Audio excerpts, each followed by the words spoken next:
notaréis claramente que hay una diferencia entre mi charla y la de los demás, por eso me han dejado para el final.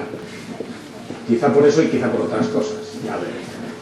En realidad, la diferencia es doble. En primer lugar, yo soy del Arnau, no soy del Hospital General, aunque aquí tengo muy buenos amigos e incluso compañeros de carrera, como ha sido Jesús, compañero de carrera, y este año he hecho 41 años que acabamos la carrera. Es decir, que somos ya unos abuelitos. Yo, desde luego, sí, porque tengo 300. Lo segundo es que lo mío no es un tema fundamentalmente en el que yo investigue. En realidad, lo que ha hecho este tema que me han propuesto ha sido rejuvenecerme, porque hace 50 años que la medicina digestiva es así, medicina digestiva. Antes éramos enfermedades digestivas y de la nutrición. Pero de la nutrición se apoderaron los endocrinos y algunos de nosotros vamos rascándole un poquito de terreno. Vamos a ver qué terreno les hemos rascado. Pensad una cosa, pensad que una cosa es la alimentación cuantitativa, conseguir la comida suficiente. Algunos países para esto tienen serios problemas. En los países algo más desarrollados, la concepción de la alimentación es cualitativa, la calidad de la alimentación, un interés y preocupación por cualidades saludables que generalmente siempre queda limitada a los alimentos light. Esto no me engorda, y esto es una chorrada, como sabéis, inmensa. Y lo ideal, de lo que deberíamos hablar, es la alimentación saludable, la que nos consigue salud, es decir, el bienestar físico, psíquico y social. Para eso deberíamos de tener una información suficiente, una información de calidad, que falta muchísimo, pero muchísimo. Hablamos de salud para referirnos a lo que está en buen estado físico. Hablamos de enfermedad para referirnos a la invalidez, minusvalía. Sano no es equivalente a saludable. Sano en castellano significa sensato y en su correcto juicio. Por eso en tiempos del Quijote, un insano lo que era un loco, no una persona que le faltaba la salud. Hablamos de higiene. Esto sí que es más parecido. La palabra es griega, como sabéis. Higiene es saludable. Pero cuando hablamos de higiene, en realidad nos referimos a un conjunto de normas que vienen destinadas al cuidado de las personas y su hábitat. Por eso hay una higiene de la vivienda, una higiene del trabajo, etcétera, etcétera, etcétera. Una higiene de no ver la televisión, por ejemplo, lo cual es muy altamente higiénico, porque te enterarás de cómo está Cristiano Ronaldo, pero muchas pocas otras cosas. Es importante que sepamos que hay 3 tipos de nutrición, ¿de acuerdo? La básica, que permite la mera supervivencia. La adecuada, que proporciona cierto bienestar, además de saciar el hambre. Y la óptima, porque promueve la salud y previene el riesgo, al menos, de algunas enfermedades. Tampoco debemos confundir alimentación con metabolismo o dietética. En realidad, la palabra dietética, que también viene del griego, significa modo de vivir. Por tanto, cuando hablamos de dieta, no debemos referirnos solo a la alimentación, que es a lo que se refiere la gente. No, es que yo llevo una dieta. Y tú le preguntas entonces, ¿cuánto pasea usted al día? ¿Coge usted el ascensor para subir a tal piso? Eso no es dieta. La dieta es un régimen en el sentido de norma o reglamentación de vida. La combinación de alimentación adecuada, la combinación de ejercicio físico y trabajo saludables, con las pautas de descanso precisas. Eso es la verdadera dieta. Cuando hablamos de alimentación óptima, que es a lo que deberíamos llegar siempre, debemos establecerla con criterios individualizados. No es lo mismo para una persona que mide 1,90 y un varón que una mujer de 1,60, evidentemente, tampoco en relación con la edad. Y esa alimentación óptima tiene en cuenta 2 aspectos.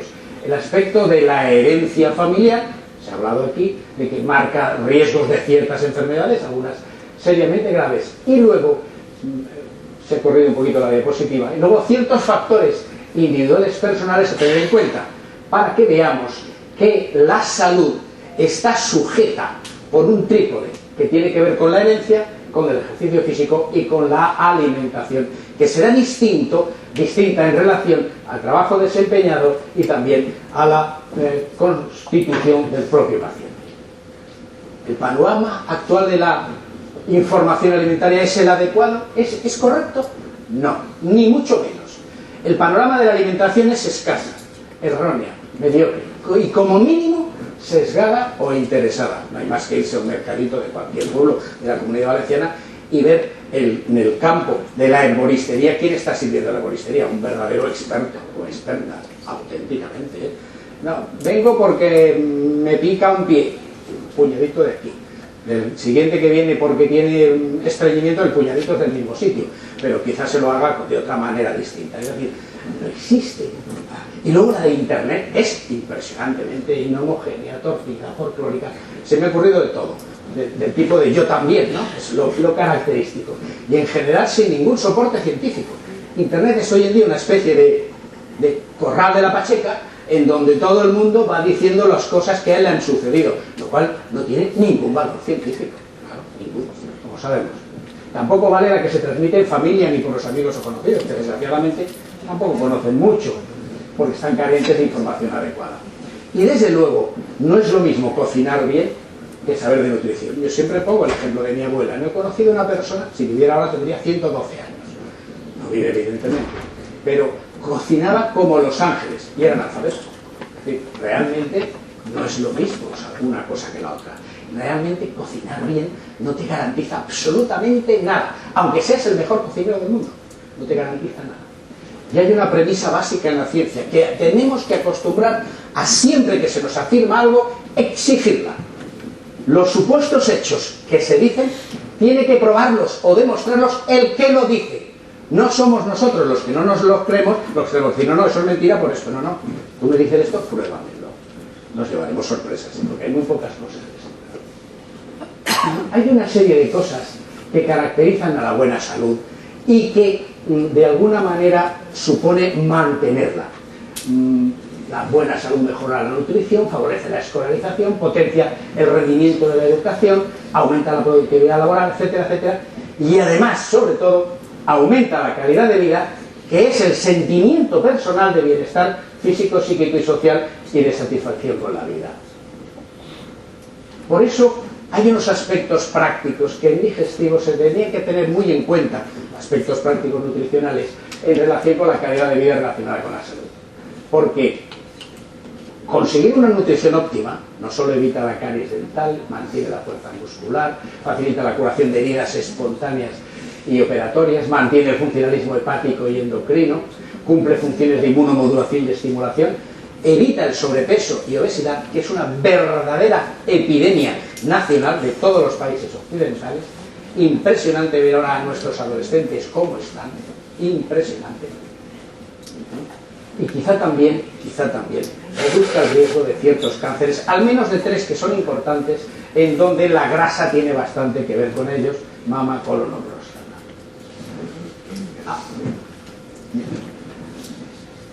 Sí, es lo que tiene que ser el último. La dieta española ya no es mediterránea, esto es un cuento chino, absolutamente. Era mediterránea, ahora no es mediterránea, porque el que sea mediterráneo no quiere decir que te tomes un cubata al sol de la playa, ¿verdad? Eso no es mediterráneo, aunque sea el mar Mediterráneo. ¿Por qué hay que promocionar la dieta mediterránea? Porque la grasa total influye en el riesgo de ciertos cánceres, porque la grasa saturada, los ácidos grasos trans que contienen la mayoría de los productos de bollería y el colesterol aumentan el riesgo de enfermedades cardiovasculares, y porque el exceso de ingesta conduce a la obesidad, la hipertensión, diabetes y hipertensión. ¿Qué son alimentos funcionales? ¿Qué es de lo que se trata? Son un concepto, no un grupo de alimentos, que tiene 2 características fundamentales: mejoran el estado de salud y ayudan a prevenir enfermedades degenerativas o neoplásicas, siempre que no se olvide la dieta completa, es decir, nada de toma de alcohol, nada de obesidad, nada de tabaco y drogas, y cuidado con los fármacos. Somos el 4, por si no lo sabéis, el 4º país del mundo en consumo de fármacos, el 4º. Solo nos gana Japón, eso del espíritu zen, como sabéis, también es un cuento chino, Estados Unidos e Italia. En Europa ninguno nos gana, me refiero a relativo. 4º del mundo. Esos alimentos funcionales pueden ser naturales, por ejemplo, ricos en fibra, sea fermentable o no, ricos en flavonoides, o añadidos o sustitutivos, por ejemplo, ciertos edulcorantes acalóricos también serían alimentos funcionales en algún sentido, pero no lo son los que tienen calorías, como por ejemplo derivados de alcohol, xilitol o sorbitol, o dextrosa o fructosa, que tienen las mismas calorías que la glucosa, pero la podemos tomar los diabéticos. Según las normas europeas, alimento funcional sería aquel que favorece una o más funciones objetivo a través de efectos nutricionales de forma a mejorar la salud e incrementar el bienestar o reducir el riesgo de enfermedad. y es consumido como parte de un patrón alimentario normal. No es una tableta, ni una cápsula, ni una suspensión, no. Eso no es alimento funcional. El alimento funcional es un alimento natural, normal.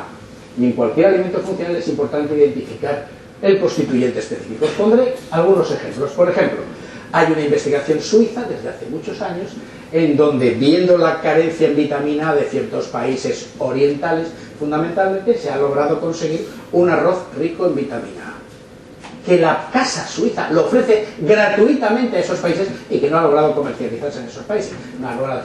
Son otras cosas también divertidas. A veces, otro ejemplo práctico es el del alimento natural en donde se reduce o retira un componente. Leche desnatada o semidesnatada es un ejemplo, o yogur semidesnatado. O un alimento en el que uno o varios componentes son modificados, retirados, reducidos, aumentados, etc. ¿Y por qué los alimentos funcionales? Pues porque ese interés creciente de las relaciones dieta-salud tiene mucho que ver con el bienestar y tiene mucho que ver con la reducción del riesgo de enfermedades, no solamente malignas, que ya hemos hablado, sino sobre todo el gran problema que hay ahora, que es el problema de la obesidad, que está haciendo que en estos momentos los médicos de digestivo veamos muchísima más cirrosis relacionada con esteatosis hepática, es decir, con hígado graso, que relacionada con virus B o virus C de la hepatitis. Esto es un problema impresionante. ¿Qué beneficios para la salud podemos plantear con ellos? Pues aparte de mantener un bienestar general, mantener una adecuada función inmune y un estado físico aceptable, reduce la obesidad y la incapacidad física, mejora o evita las enfermedades cardiovasculares y broncopulmonares.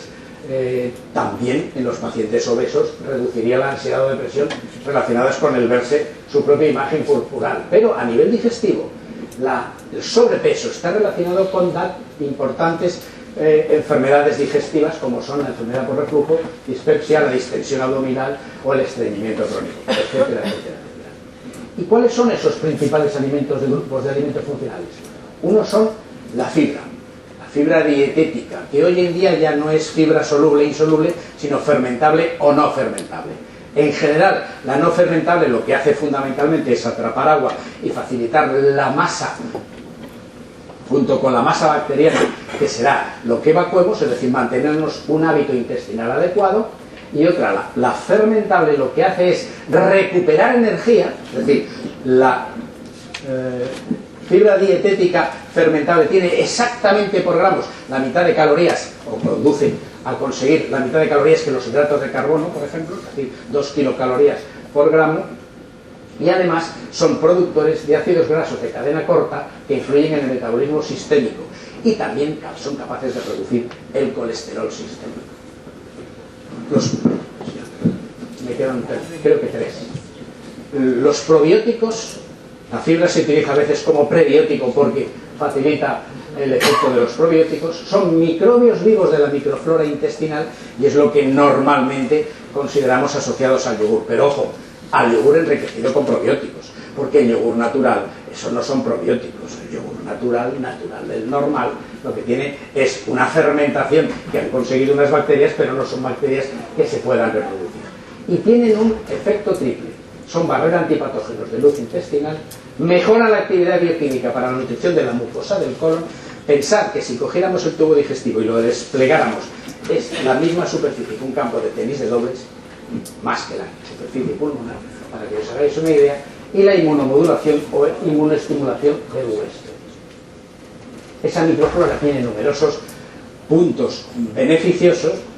Quiero comentar también que muchos alimentos tienen efecto antioxidante y por tanto son capaces de mejorar ciertos aspectos. Solo una puntada. Deciros que el daño oxidativo, es decir, el daño de creación de radicales libres a nivel del ADN nuclear tiene que ver con ciertos tipos de cáncer, pero a nivel mitocondrial tiene que ver con el envejecimiento. Es decir, parece importante en ambos aspectos los antioxidantes.